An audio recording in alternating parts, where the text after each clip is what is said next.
Welcome to Extraterrestrial Reality. Well, today we're going to talk about threats, people receiving threats over the UFO phenomenon, over the UFO cover up. As we all know, recently Stephen Greenstreet, the reporter from the New York Post, the big time debunker, had a video where he had interviewed Dr. Sean Kirkpatrick, the former director of the All Domain Anomaly Resolution Office, and Kirkpatrick said he has been receiving threats from different people. Here's the thing I just want to say about the threats that people receive. Like Kirkpatrick, if you're receiving threats, you need to contact law enforcement. There's no place for any kind of threats or violence or intimidation of any form. But now we also learned that Lou Elizondo, the coin is flipped on the other side. He's saying that he's been threatened, but he's been getting threatened apparently by people within the secret control group, the group that's controlling the information with relation to the UFO phenomenon and the cover-up and crash retrieval and reverse engineering program. But anyway, let's start off with Kirkpatrick. Okay, of course there's going to be some, in the UFO community, there's probably going to be some crazy people, some nuts, some bottom feeders, like who have this mentality in their heads, like, oh, I want the UFO information, I might hurt somebody. Those people are crazy. There's no place for that here. Those people need to be investigated, and that shouldn't be the place. There should be no place for that. But now, of course, as everyone has heard by this point, Lou Elizondo, the former director of ATIP, he's been receiving threats too against him, and we're going to talk about that a little bit right now. Okay, this was something from. He actually appeared on the Good Trouble show with Matt Ford, or excuse me, his statement was presented on the Good Trouble show with Matt Ford a couple of days ago, as I had talked about in my previous show, but I didn't have a chance at that point to see the statement because I filmed the show before Matt's episode premiered.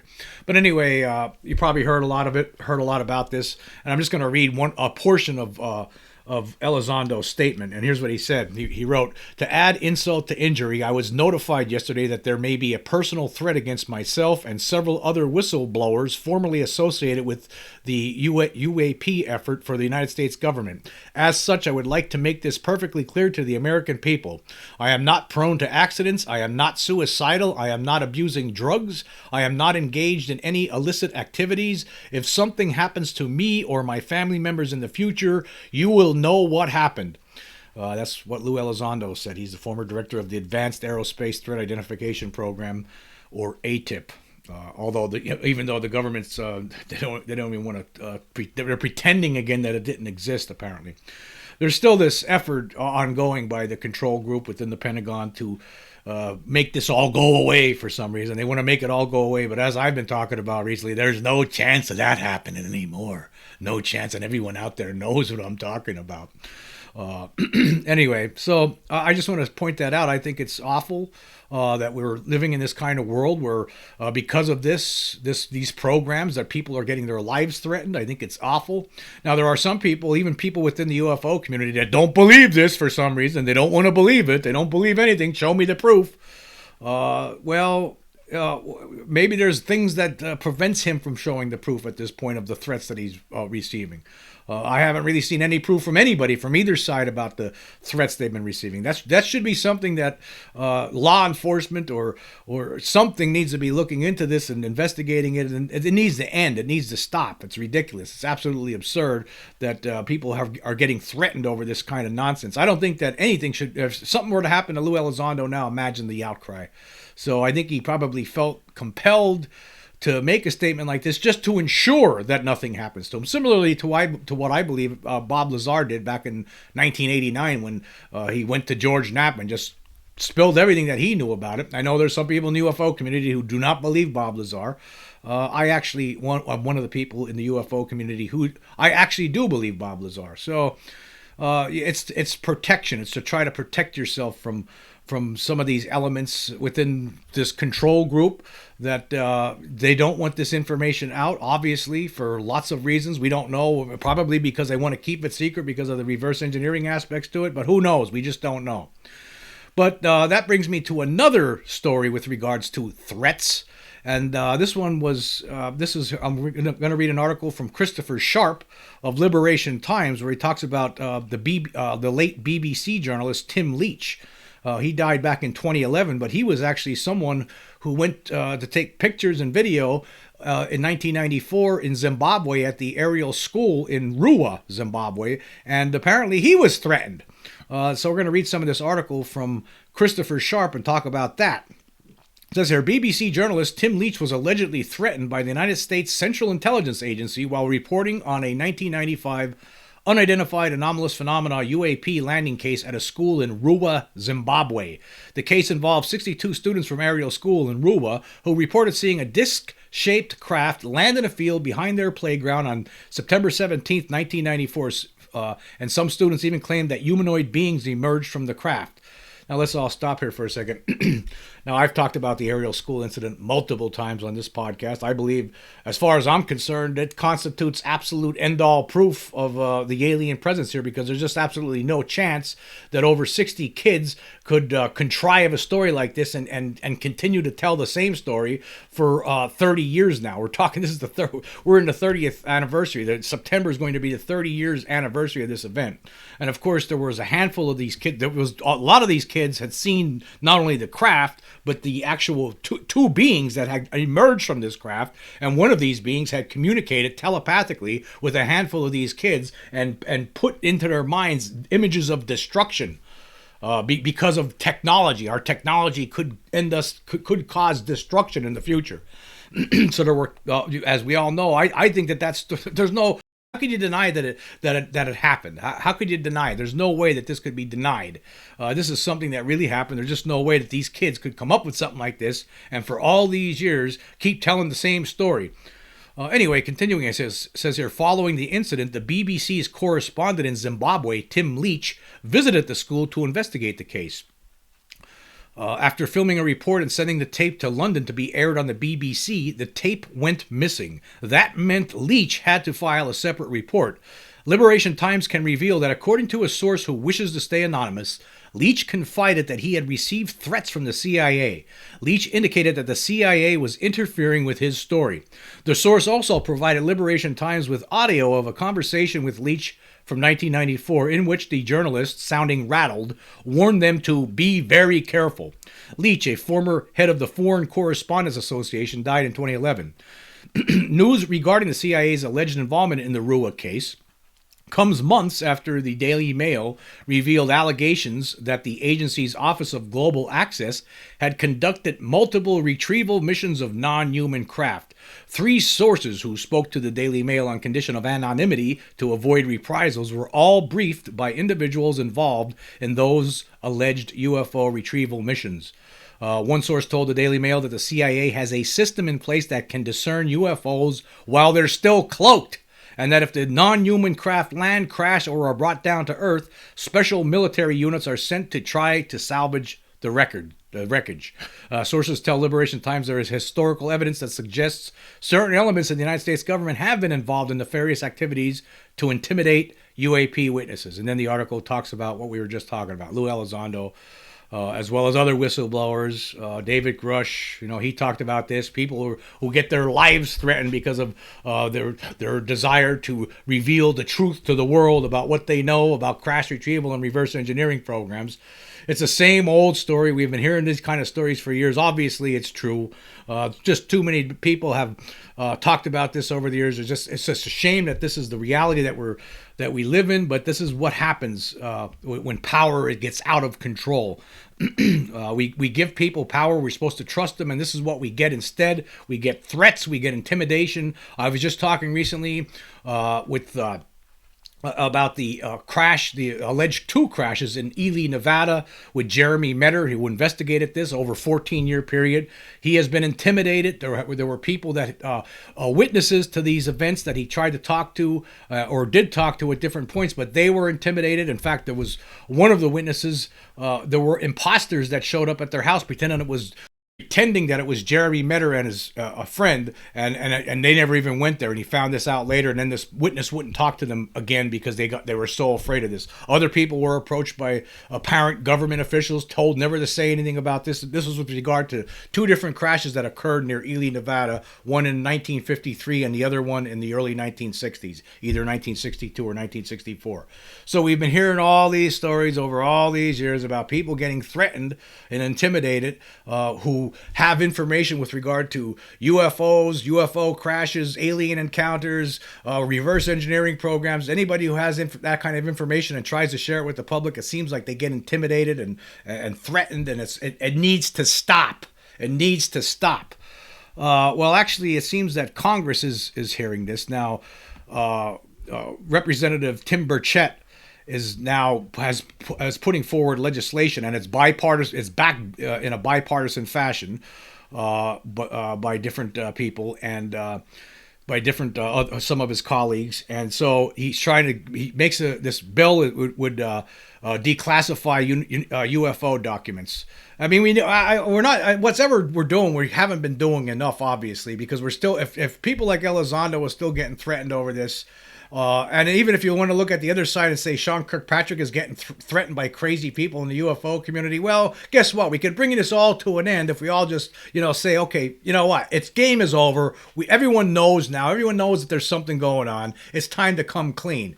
And well, I guess that's what Burchett's trying to do here. Here is an article from Fox News about this. It says here, and this was from yesterday. It says, and by the way, the bill was put forward today, I believe. Yes, it was. The United States government would have 270 days to release all UFO-related documents to the public if a new congressional bill is passed. Representative Tim Burchett, Tennessee, who had been a leading voice for UFO transparency, will introduce a new bill Thursday that would require President Biden to direct the heads of each federal department or agency to declassify all documents related to UAP or also known as UFOs. It's simple. They spend all this time telling us they don't exist, then release the files, dagnabbit, Burchett told Fox News Digital in an interview before introducing the UAP Transparency Act on Thursday. This article, by the way, this was written by Chris Eberhardt. I just want to let you guys know I had actually talked with Chris Eberhardt yesterday, and he's preparing a report. It was actually Scott Roeder, and I both met with Chris in a Zoom call, and he's preparing a story for next week. So about the Las Vegas alien incident. So when that story is put out, I will provide links for that article. Anyway, the article continues. It says here, "I don't want some crazy fancy name for it," Burchett said. "I just want them to do exactly what the bill is about." Burchett has been at the forefront of the fight for UFO transparency, along with several other Republicans in the House and Senate, but there has been a bipartisan effort. Representative Anna Paulina Luna, who's a Republican, and Jarrett Moskowitz, who's a Democrat, both of them are from Florida, are co-sponsors of the bill.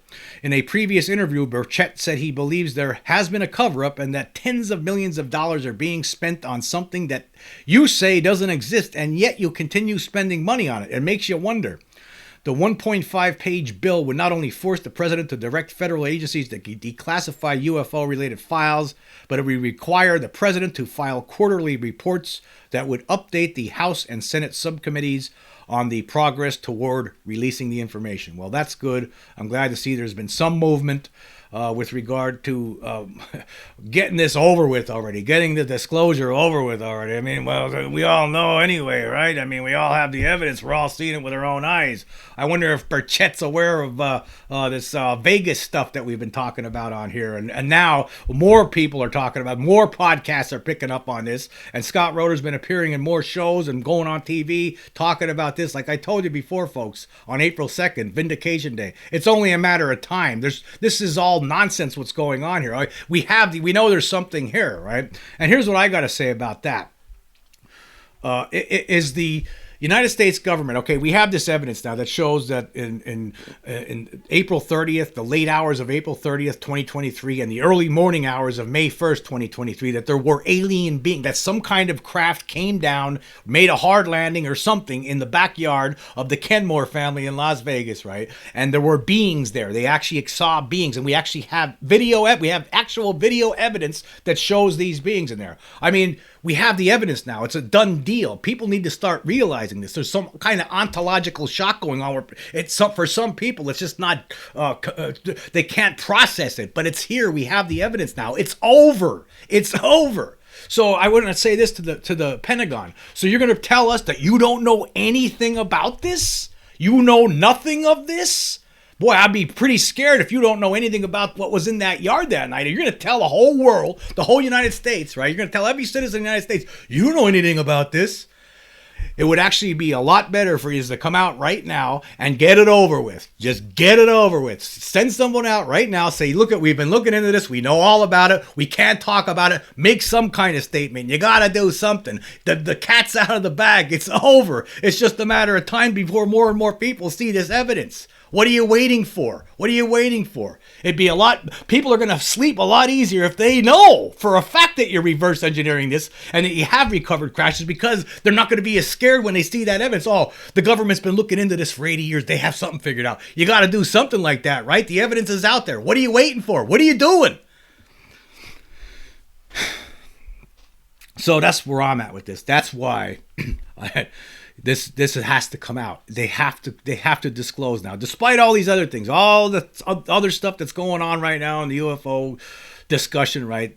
The one thing that people are not realizing, a lot of people in the UFO community, there's people in the UFO community that don't want to admit to this yet. They don't want to admit to it yet. But guess what? It's over. It's over. It's over. It's too late now. The information, right? When on April 2nd, right, Scott Roeder and we loosed it into the world, and it's seeping out there right now. Everyone's figuring it out. Anyhow, moving on. I want to talk about something else here.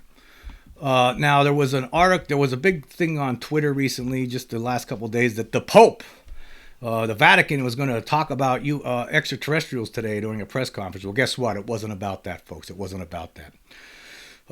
Here, just to clear that all up, here's an article from Newsweek. It says, this week, an announcement from the Vatican on supernatural phenomena drew speculation that the Pope also has an interest in extraterrestrials, as well as questions about the Catholic Church's view on aliens. A Thursday post on X, formerly Twitter, by UFO news account Skyfire News said, Pope to hold press conference on aliens and the supernatural tomorrow. Neither the Pope nor Vatican clergy or staff is holding a press conference about alien life. This week, the Holy See, which governs the church, said that on Friday it would hold a press conference to present the new provisions of the Dicastery of the Doctrine of the Faith for discerning between apparitions and other supernatural phenomena. Some reported that this would concern alien or extraterrestrial life. However, there is no reference to extraterrestrial life in the Vatican documents on the discernment of apparitions or supernatural phenomena, nor is there any in the new guidance. As reported by Reuters, which covered the conference, the new guidelines recommend greater caution regarding supernatural events like weeping Madonnas and how the clergy judges such events. I'm not going to read the rest of the article. Of course, I leave links for everything that I use, that I talk about on here, so you will find the link in the description for this article. I just want to point out that while the Vatican did not speak today about aliens, while they were speaking about other kinds of strange phenomena and supernatural events, at some point, the Pope's going to have to make another statement, though. It's coming. It's coming. I don't know if the Vatican's aware of the Vegas proof, but they will be. I think they're already aware of it. I think a lot of people are secretly aware of it right now. In fact, you know what? Ever since that proof came out, a lot of the debunkers are going underground on that. They don't want to talk about that. Oh, no way. No way. Because they know they're not going to win that argument. They're just not. Because it's over, folks. It's over. Okay, now moving on. Another thing that's back in the news, thanks to Ashton Forbes, the researcher. He's talking about the Malaysia Airlines 370 disappearance again, and he's saying that he has a big 2-hour show on his YouTube channel yesterday talking about this, and he says that it's that he has proof now that there was a plan in place to debunk all of the video that came out long before people start talking about the video. It's very complicated, this whole story. You'd have to watch his whole 2-hour show. He implicates Mick West into this planned debunk, and it's interesting, and maybe there's something to it. I don't know. I mean, I haven't really talked about this that much on my show because I just don't know. I mean, Now, according to Ashton Forbes, a lot of people, you've probably seen these videos where the plane's flying around and gets certain. There's two different videos from apparently captured, allegedly captured from satellites. This video from two different perspectives of the Malaysia Airlines 370 flying around, and all these three orbs all of a sudden start circling it, and then it just disappears. Like it looks like a wormhole. It just disappears into a wormhole. And it was a lot of people thought it was debunked because there was an asset found that was from a video game. One of the frames of this when the wormhole shows up and the plane disappears, this actually came from some video game from 1995. Now Ashton was showing on his show yesterday that asset that was used to debunk this is not an exact match for it. And so he doesn't believe that that's what it is. He actually believes that something happened here. Now he thinks it might.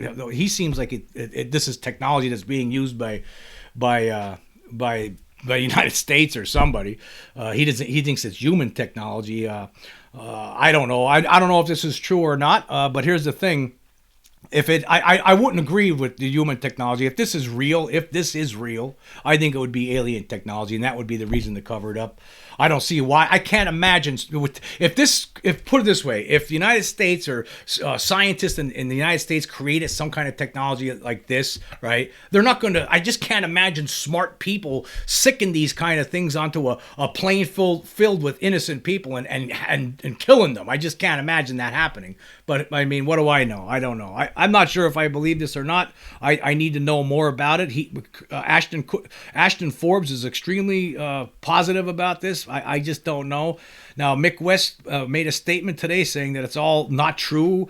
I just don't know. I mean, here's the thing. I mean, I think maybe there is something to it, but I'm just not sure. I need to know more, and I can't. Here's the issue I have trouble believing anything that Mick West says. That's one thing I could tell you right now. I mean, he was the one who said that the Kenmore family in Vegas, that they probably just saw raccoons or coyotes in the yard, and that's what scared them. And as we know, we can see from the video evidence that it had nothing to do with this, nothing to do with it. So that's why I have trouble believing. He tries to tell us that the gimbal video is something, and that it's not the flying saucer that we're seeing with their own eyes. He comes up with all this nonsense, and he gets debunked, but he doesn't ever admit to anything. None of these debunkers ever admit when they're wrong, ever. So how could you trust anything these people say? So that's why I just don't know. And Ashton Forbes is very, very. He thinks that this is real. That something happened here. He doesn't know. He doesn't think it's aliens. He thinks it's some government program, some government technology that's responsible. But I would have to disagree with that. I can't imagine learned people, scientifically minded people, deliberately killing people for an experiment. I just can't imagine that. But then again, like I said, what do I know? But what I do suggest, if you're interested in this, to check out. I will leave the link to Ashton's YouTube video about this. I just don't know, though. I just don't know. I guess it's up. I guess more investigation needs to be done on this. I'm sure that Ashton will be on this and give us more as time goes on, and I'm sure Mick West will provide responses. And at some point, something's going to have to give. Even a lot of people in the UFO community, they do not believe this story. They do not believe Ashton Forbes is correct about this. But he seemed really confident in his video last night that he is correct, that this thing, there was an effort to debunk it long before people start talking about these videos. They set up the debunk way in advance. That's basically what he's arguing. So I guess we'll have to see. Okay, now moving on. I just want to see. I was talking about Stephen Greenstreet the other day, and the potentiality of that maybe it's time for him to flip. I was talking about that because basically he showed that Dr. Sean Kirkpatrick is nothing but a big fat liar. I did that show, right? So let's see what he's been saying on Twitter X the last couple of days. Let's see if he's looks like he's getting prepared to flip on the government, on the control group, or if he's gonna stay the course. Okay, here's what he wrote 6 hours ago, according to let's see, just today. He goes, Congressman Eric Burleson comes out strong against wasting taxpayer dollars.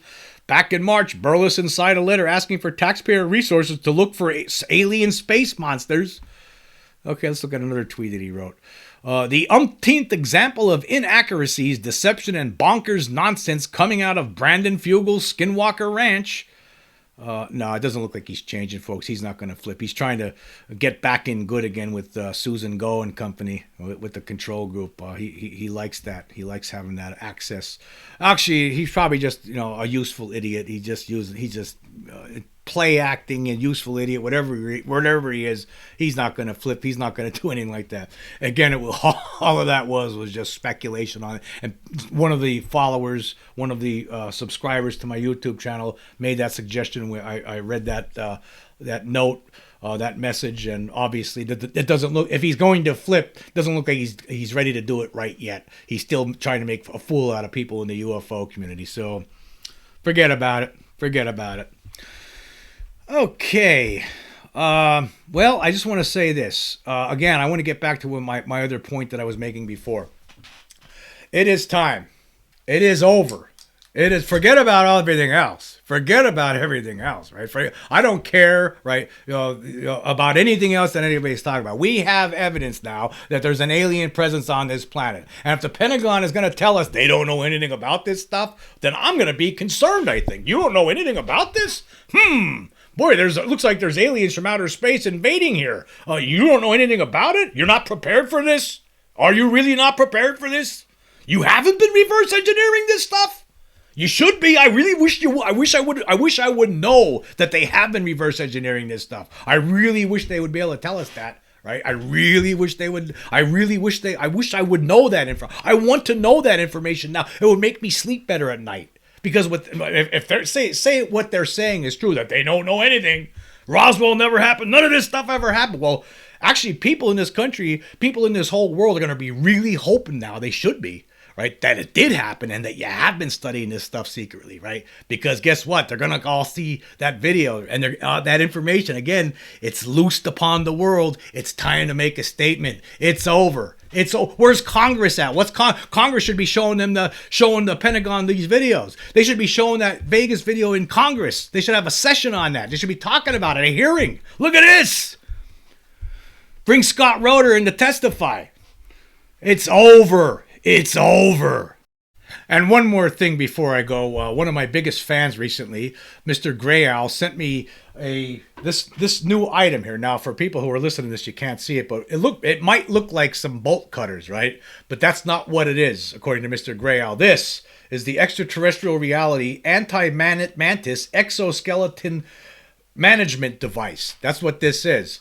Now, I think the idea is that you put this on your nightstand when you go to bed, right? And in the event one of these beings come in the middle of the night that try to abduct you, right? And so you catch them in the act, you grab these things, you bonk them over the head with it, right? And then you do this to try to get a sample before they wake up, and you want to be able to have the proof to tell everyone later on. I think that's how these are supposed to operate. But anyway, hey, I want to thank Mr. Grey Owl very much. Thank you very much for the extraterrestrial reality anti-mantis exoskeleton management device. I appreciate it very much.